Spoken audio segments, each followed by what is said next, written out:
Buenos días, chicos. Buenos días. Es Adolfo. Sí.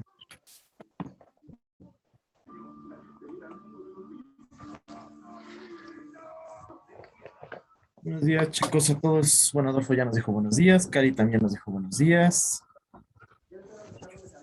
¿Cómo han estado? ¿Ya se pusieron a estudiar o todavía no? No, Viviana. Válgame Dios. Y entonces, si les hago ahorita examen, ¿qué pasará? ¿Reprueban de nuevo? Válgame Pues Dios. ya acepto la responsabilidad. Ay, Viviana. Es que tuve muchos detalles esta semana, profe. Ok, de todos modos ya no les podía avisar que les hacía examen de nuevo. De hecho, he estado un poquito ocupado en mi trabajo, entonces no he podido ni checar sus tareas, pero bueno, está bien.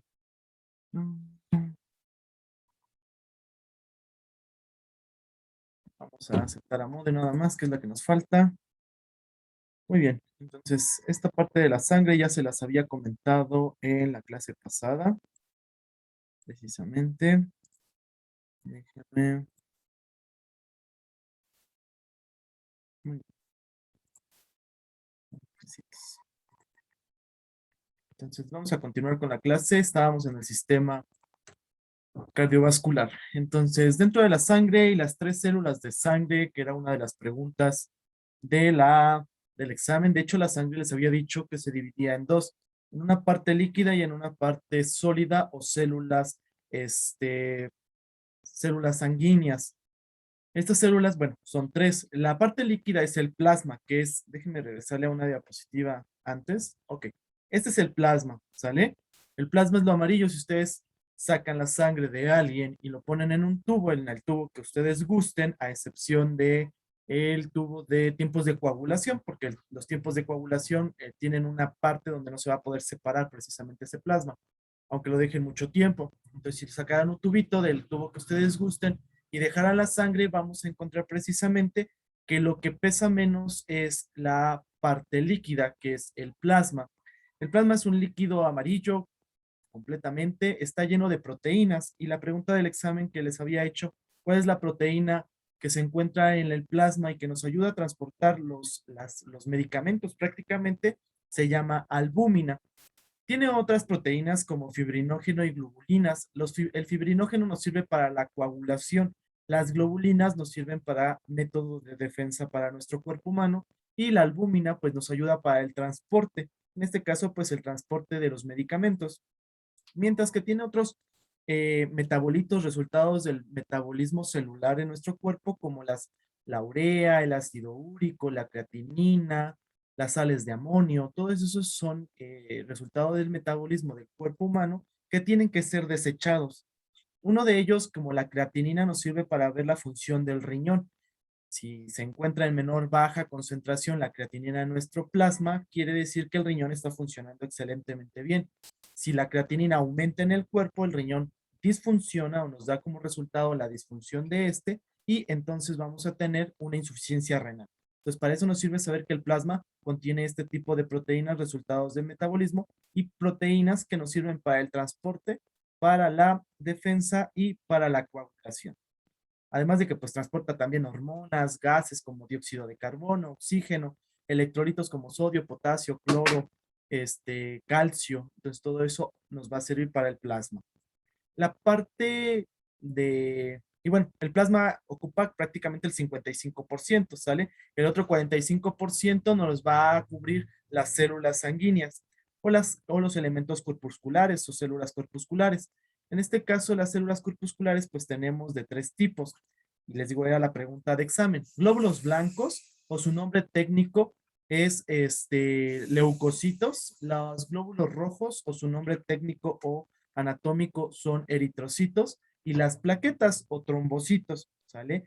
Entonces, de hecho, en una de las imágenes que les había mostrado, no recuerdo a quién, que qué eran estos cachos de células, se llaman trombocitos o plaquetas, ¿sale? De los glóbulos blancos, pues se va a dividir en diferentes, como los neutrófilos, los linfocitos, los monocitos, los eosinófilos y los basófilos. Cada uno de estos nos va a servir para una defensa diferente en el cuerpo humano. Por eso la subdivisión de esta parte. Ahorita los vamos a ver en un momento más. Entonces, los eritrocitos o glóbulos rojos, su nombre proviene precisamente de que tienen demasiada hierro, precisamente, y lo que nos va a dar la coloración de esta célula roja completamente. Su color, bueno, el libro de Tórtora nos describe que es como amarillo, en sí son rojos. Si yo lo viera al microscopio, lo vamos a ver entre rojo, amarillo, más o menos anaranjado. Va a ser un disco bicóncavo y que contiene una hemoglobina. ¿Alguien me puede decir por qué es un disco bicóncavo? ¿Por qué parece un salvavidas el eritrocito? ¿Quién sabe por qué parece un disco bicóncavo?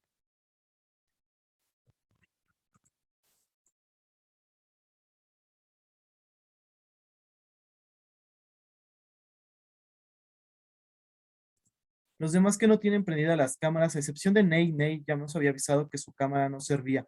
Pero Adolfo, Karina, Keta, Michelle, cámaras por favor encendidas para la clase. Muy bien. ¿Alguien me puede decir por qué es un disco bicóncavo?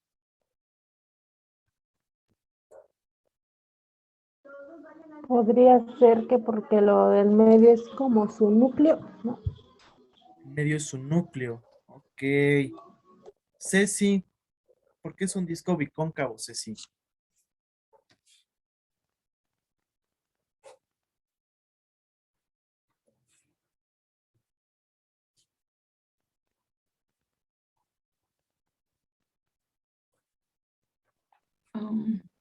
No sé, profe. Ok. Déjame ver quién escribió. La mía está enseguida, pero me saca cada rato. Es mi internet. Ok, Keita, no hay ningún problema. Si gusta, apague su cámara. Los demás que no tienen prendidas las cámaras, a excepción de Ney y Keta, no sé por qué no las prenden. Entonces, por favor, si no, están infringiendo y les voy a quitar su presentación, su punto de presentación para este nuevo bimestre.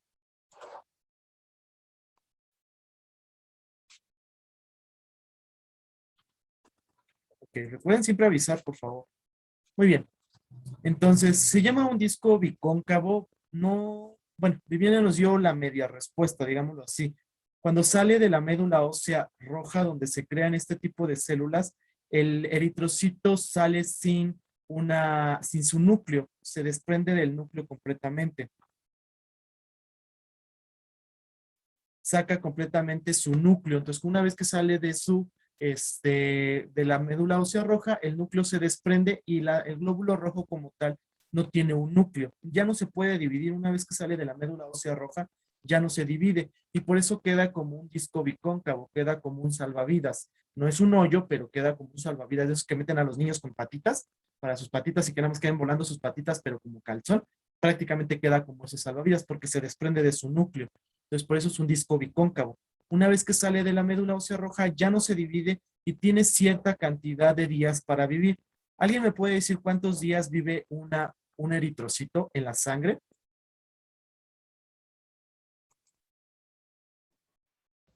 Aproximadamente 120 90. días. Aproximadamente 120 días. ¿Quién me contestó? ¿Qué tal? No, yo, Karina. Muy bien, Cari. Efectivamente, aproximadamente 120 días o 3 meses es la vida media del eritrocito. ¿Sale? Muy bien, gracias, Michelle. Entonces, eso es la vida media de un eritrocito, de 120 días o 3 meses, prácticamente lo que vive en la sangre. Una vez que cumplen esos 120 días, se van hacia lo que es el vaso y los destruye por completo porque ya no nos sirven. Hacen algo que se llama apoptosis, una muerte celular programada. Se muere el eritrocito y pues ya, vuelven a salir más eritrocitos de la médula ósea roja y entonces volvemos a tener esos eritrocitos nadando en nuestra sangre. Los eritrocitos llevan un proceso que se llama eritropoyesis. En sí, para la formación nueva de sangre se llama hematopoyesis, la creación de las 3 estirpes celulares. Para los eritrocitos se llama eritropoyesis. Ahorita lo vamos a ver en una de las diapositivas. En un adulto aproximadamente existen entre 500,000 a 55 millones de células de la sangre y van a transportar, o su función principal es el transporte de oxígeno por medio de la hemoglobina. La hemoglobina pues es un grupo hemo, que es hierro, y la globina, que es una proteína que agarra al grupo de hierro, y el hierro agarra entre sí a lo que es el oxígeno o dióxido de carbono, depende hacia dónde vaya la sangre, para el transporte de esto mismo. Aproximadamente una hemoglobina va a captar 4 moléculas de oxígeno para transportarlos por toda la sangre y llevarlos a las células o a los tejidos que lo requieren. Entonces les presento el eritrocito. Eso es un disco bicóncavo, precisamente. Aquí donde ya no, donde se encuentra precisamente sumido, es donde se encontraba el núcleo. Si yo tuviera el núcleo, se vería como un platillo volador, ¿no? Dos bolitas así y su círculo. Eso sería un antes del eritrocito, pero una vez que sale de la médula ósea roja, vamos a encontrar que es un disco bicóncavo, y aquí lo están viendo precisamente en este corte sagital que estamos viendo del eritrocito. Entonces, más o menos esta es la forma de este mismo. Y esta que estamos viendo aquí, pues es la molécula de hemoglobina. Como les decía, una hemoglobina capta 4 moléculas de oxígeno o 4 moléculas de dióxido de carbono para su transporte por todo el cuerpo humano. Y bueno, esta es la eritropoyesis, precisamente, la creación del eritrocito. Tenemos 6 días aproximadamente que vive en la médula ósea roja de los huesos para posteriormente salir como un eritrocito, precisamente. 120 días es lo que dura en la sangre. Entonces, vamos a ver, déjenme, tenía una un poquito más grande. Esta me gusta más. Espero que ya la podamos ver en pantalla, que es la hematopoiesis en sí. Tenemos una célula pluripotencial o una célula madre pluripotencial. A eso nos va a servir, esta célula es la célula madre para crear las 3 estirpes celulares que estamos viendo aquí. Creamos precisamente en la eritropoiesis un reticulocito. Bueno, tenemos perdón, aquí es un proeritroblasto, es decir, una forma previa al eritrocito, un reticulocito donde todavía tiene su núcleo, este reticulocito en la médula ósea roja, y una vez que sale a la sangre se convierte en glóbulo rojo o eritrocito, es decir, sin el núcleo en su interior. Y es lo que va a durar precisamente esa parte. Esta imagen la encuentran en el libro de Tórtora. Muy bien, regresamos a las células. Tenemos los leucocitos, que van a ser las células blancas o glóbulos blancos. Estas prácticamente nos van a servir para la defensa de nuestro cuerpo humano. La anterior, el eritrocito, era para el transporte de nutrientes y oxígeno y dióxido de carbono. Los leucocitos nos van a servir para su defensa del cuerpo humano. Y a comparación de los eritrocitos que salen sin núcleo, los leucocitos salen con todo y núcleo, y en ocasiones llevan 1, 2, 3, 4, 5, 6 núcleos. ¿Por qué? Porque los leucocitos tienen que tener demasiadas funciones para eliminar precisamente las bacterias, los virus, los parásitos, los hongos de nuestro cuerpo humano. Entonces, los leucocitos pueden tener muchos núcleos dentro de su cuerpo, ¿sale? Dentro de esa celulita. De hecho, las vemos acá. Por ejemplo, aquí tienen 1, 2 núcleos. Aquí tienen muchos núcleos. Aquí tienen 1, 2, 3, 4, 5 núcleos. Aquí, bueno, tiene 1, 2, 3 núcleos. Aquí tiene 1, 2, 3, 4, 5 núcleos. Entonces, ¿por qué? Porque la función es un poquito más rápida a comparación de los eritrocitos. Los vamos a dividir en diferentes tipos de eritrocitos, los que son los neutrófilos, los eosinófilos y los basófilos, y los linfocitos y monocitos. Entonces, tenemos 5 tipos de células blancas: neutrófilos, eosinófilos, basófilos, linfocitos y monocitos. Y de hecho, los linfocitos se dividen en 2 más: linfocitos B y linfocitos T. En promedio tenemos aproximadamente entre 5,000 y 10,000 leucocitos por sangre, es decir, en general, con todas estas células que les acabo de mencionar, tenemos entre 5,000 y 10,000 células de sangre. ¿Por qué es importante saber esta parte? Porque cuando nosotros pedimos una biometría hemática para ver las células de la sangre, es donde nos damos cuenta, los eritrocitos tienen de 5,000 de 55 a 50,000 células de sangre, de eritrocitos, de 5 a 10,000 leucocitos, ¿sale? Entonces, para eso nos van a servir en el examen de sangre que a veces nos hacen, que es la biometría hemática, pues ahí nos salen ese promedio de células. Entonces, en general, de todas estas 5 células que yo les acabo de mencionar, son de 5 a 100,000, perdón, a 10,000 células de leucocitos. Nos sirven, como les dije, para la defensa y para el proceso inflamatorio de nuestro cuerpo. Hacen una función que se llama fagocitosis, es decir, se tragan a las bacterias, a los virus para poderlos eliminar. Entonces, lo que hace un glóbulo blanco, viaja, se encuentra una bacteria, se abre como si fuera su boca, se la traga, es decir, hace una fagocitosis, lo muele, lo deshace, lo degrada y ya lo excreta como popó prácticamente, como desecho en la sangre. Y como les dije, pues los linfocitos, que son una de las células blancas de las 5 que les acabo de mencionar, se divide en dos, en B y en T. ¿Alguien me puede decir por qué se llaman células B y células T? ¿Por qué su nombre?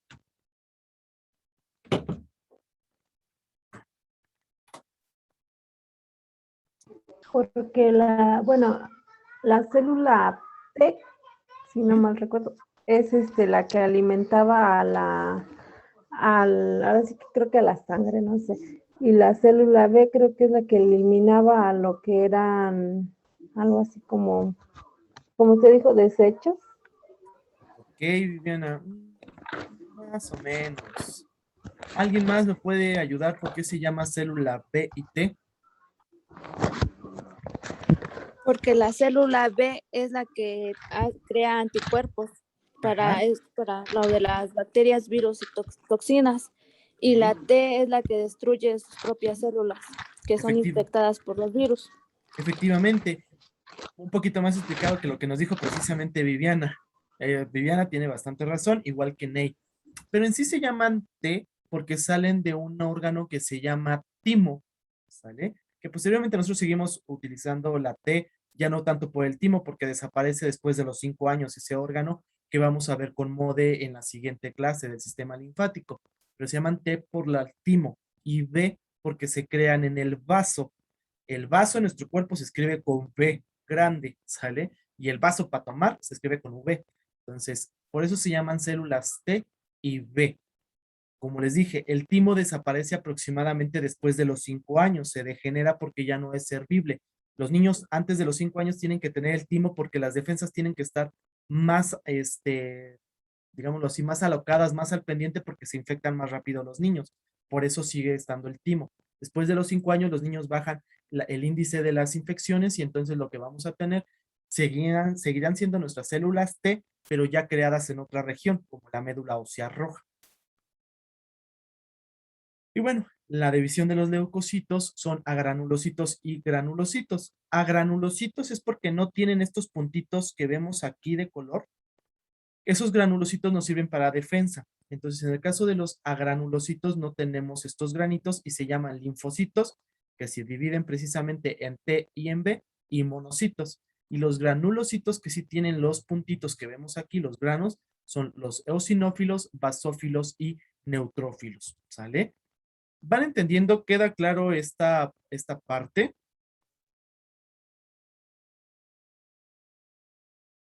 ¿Sí va quedando entendido, chicos?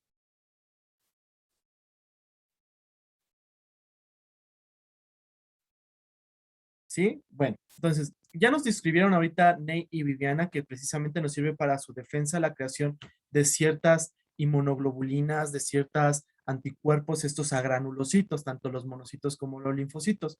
Y los granulocitos, por ejemplo, los eosinófilos nos sirven para la defensa de nuestro cuerpo con parásitos o para las alergias. Para eso nos sirven los eosinófilos. Los neutrófilos nos sirven para la defensa en general de nuestro cuerpo, igual que los basófilos. ¿Sale?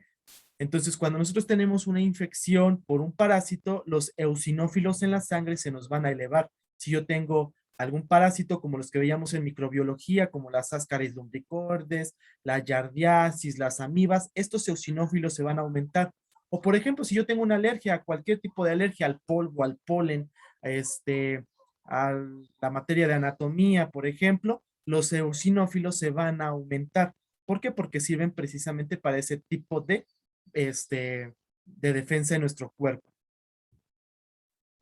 Y en su caso se llama leucopoiesis. Leucopoiesis es la creación precisamente de las células blancas. Y encontrábamos la célula madre pluripotencial que les describía en la eritropoiesis, donde crea precisamente los mieloblastos que van a dar como tal al final los basófilos, eosinófilos y neutrófilos, los linfoblastos que van a dar como resultado los linfocitos y los monoblastos que nos van a dar como resultado los monocitos, ¿sale? Se llama leucocitos porque leuco en griego significa blanco, ¿sale? Por eso la leuco. Y citos, recuerden que significa célula. Entonces, por eso son células blancas. Leuco blanco, citos blanco, células.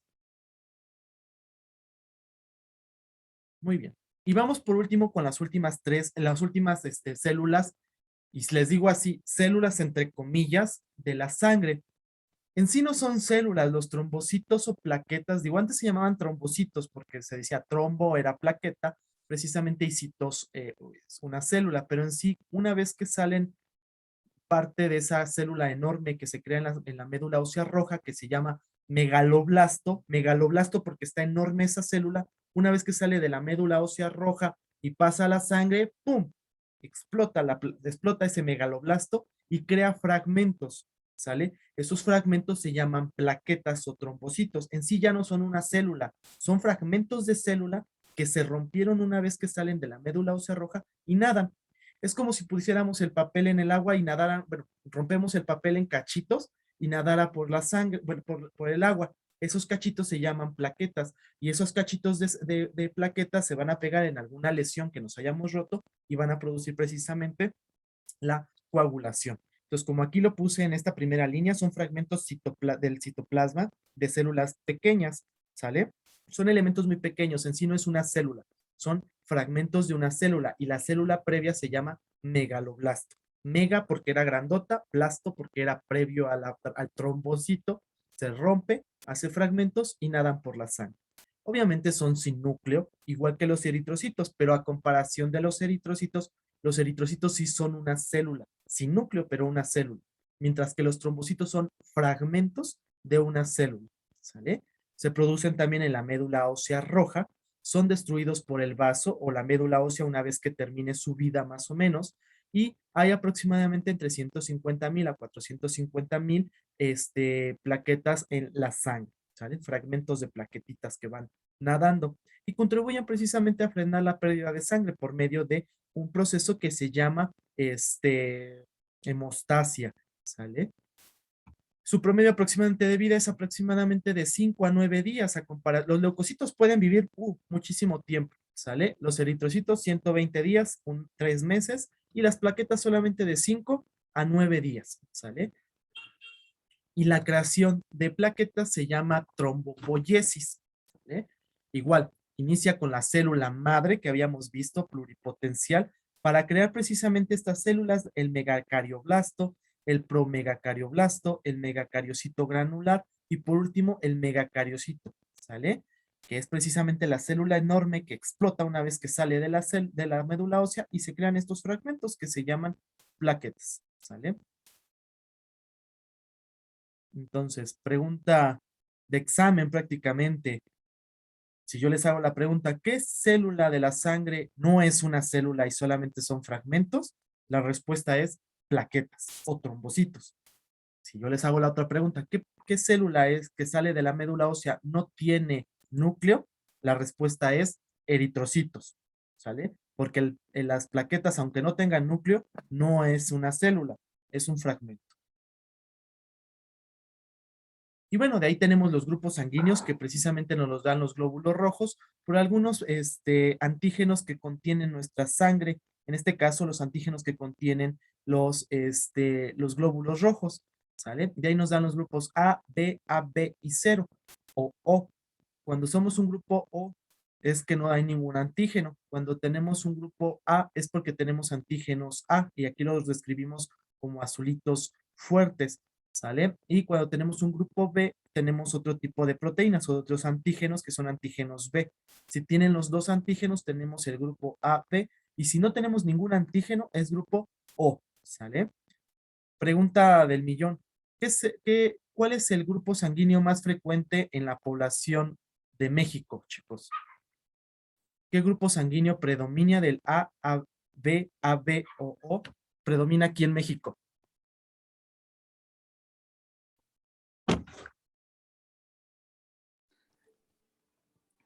El O positivo, RH O positivo. RH. Así es, el O positivo, o más bien no positivo, O, ¿sale? El grupo O es el más frecuente. ¿Y cuál de estos 4 grupos sanguíneos es el que se puede donar a cualquier persona, aunque tenga AB, u O?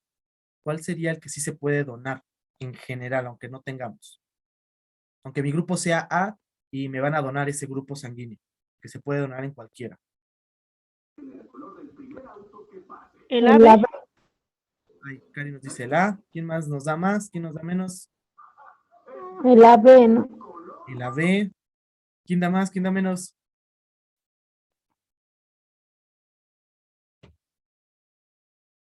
No, es el O. El O es el que nos va a dar, porque como no tiene antígenos, si yo le pongo a un paciente que tenga B, a alguien que tenga A, van a chocar. Y vamos a hacer algo que se llama hemólisis. Si yo le pongo el A al B, vamos a hacer hemólisis. Si yo le pongo el grupo AB a un B, va a ser hemólisis porque tiene un grupo A. Si yo le pongo un grupo 0 o un grupo O a cualquiera de estos tipos 3, no va a pasar nada porque como no tiene antígenos para darnos precisamente estos A y B, pues van a nadar perfectamente bien en la sangre y no va a haber problema. ¿Sale? Entonces el grupo universal que puede donar a cualquiera de los grupos es el O. ¿Sale? Muy bien. Y después de esta parte de saber la sangre, ya vimos también el corazón, pues nos vamos al aparato circulatorio. Aquí, bueno, van a constar precisamente de 5 tipos de vasos sanguíneos que son del más grande al más grande, ¿sale? Porque va grande, mediano, chico y después nos volvemos a regresar a mediano, grande. Es decir, arterias, arteriolas, capilares, vénulas y venas, ¿sale? ¿Por qué se llaman arterias y arteriolas? ¿Qué diferencia entre una arteria, una arteriola y un capilar, chicos? Todos son vasos sanguíneos, pero ¿qué diferencia hay entre uno, otro y otro?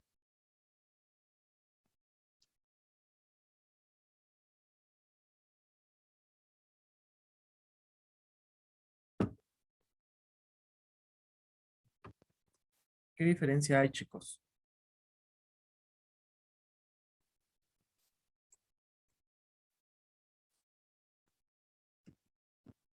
Cuéntenme.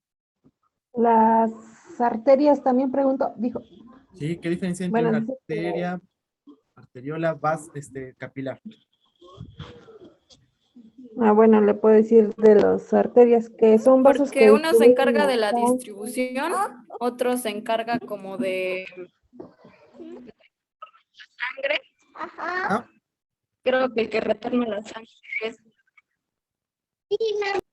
Ok, ¿qué tal? Viviana.